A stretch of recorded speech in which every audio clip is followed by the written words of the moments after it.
June, 53 BCE. The blistering, sun-scorched wastes of Carrhae. The desert heat does not merely oppress, it suffocates. Beneath 40 pounds of iron, 7 Roman legions can taste only dust, sweat, and impending doom. Suddenly, a deep, rhythmic, thundering roar vibrates through the desert floor. It is not drums, it is a psychological trap. Hold the line, brothers! Stand firm!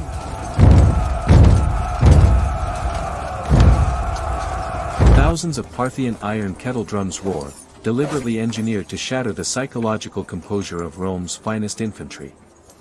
The horsemen cast away their cloaks. Their polished steel and bronze armor reflects the brutal sun, flashing like lightning. In the center stands Marcus Licinius Crassus. The richest man in Rome realizes he has marched into a lethal trap. A lone horseman fires the legendary Parthian shot, unleashing a lethal arrow while riding away at full speed. Driven by an immense composite bow, the arrow pierces straight through an iron-bound Roman shield, pinning a soldier's hands.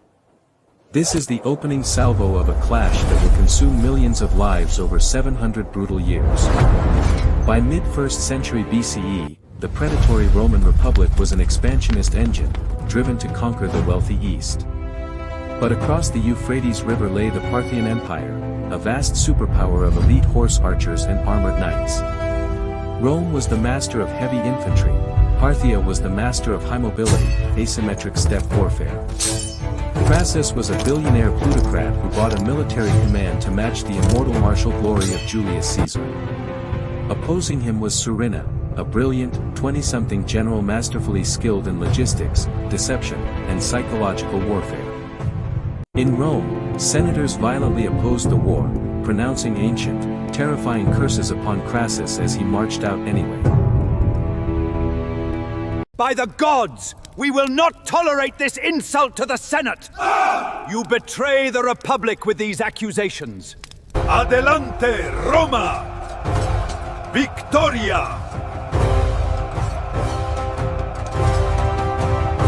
Keep the line moving! Stay to the path! Blinded by hubris, Crassus rejected a safe mountainous route and marched 43,000 men directly into the waterless desert. Meanwhile, Surina engineered a brilliant innovation, a mobile ammunition train of 1,000 camels carrying millions of arrows. A treacherous double agent fed Crassus false intelligence, luring the thirsty, exhausted Romans into an inescapable arid trap.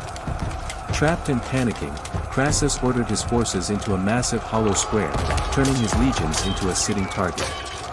The Parthian horse archers spread out into a massive, swarming circle. Hold the line! Stay tight! They're breaking through! Help me! Close the gap! Completely enveloping the helpless Roman square. The bombardment began. Forward, men! A continuous, darkening arc of steel-tipped arrows tore through shields, armor, and human bone. Because the Romans were packed so tightly, the Parthian archers did not even need to aim, every shot killed. Realizing his army was being executed, Crassus's young son, Publius, led a heroic cavalry charge to break the encirclement. Suddenly, giant, heavily armored cataphracts emerged from the dust storms, ruthlessly cutting the isolated vanguard to pieces. The Parthians returned to the main Roman square, hoisting the severed head of Crassus's son high on a lance. The agonizing sight broke Crassus's spirit. No, gods, no! The billionaire general collapsed into the dirt, entirely abandoning his command. Under cover of darkness, the surviving Romans fled, brutally abandoning 4,000 wounded comrades to the desert night. Trapped during a tense peace negotiation, your insolence will cost you dearly. A chaotic scuffle broke out. Crassus was brutally cut down in the sand. Out of 43,000 Romans, over 20,000 lay dead. Another 10,000 were captured into permanent slavery. Victory is ours! Behold the fat of those who challenge the mighty Persian Empire! In the Parthian capital, Crassus's severed head was used as a gruesome theatrical prop during a royal victory banquet. Surina's reward was short-lived. Terrified of his genius, the paranoid Parthian king had his brilliant general executed. For 700 years, this cycle of blood continued. Roman emperors invaded, burned cities, and died in the east.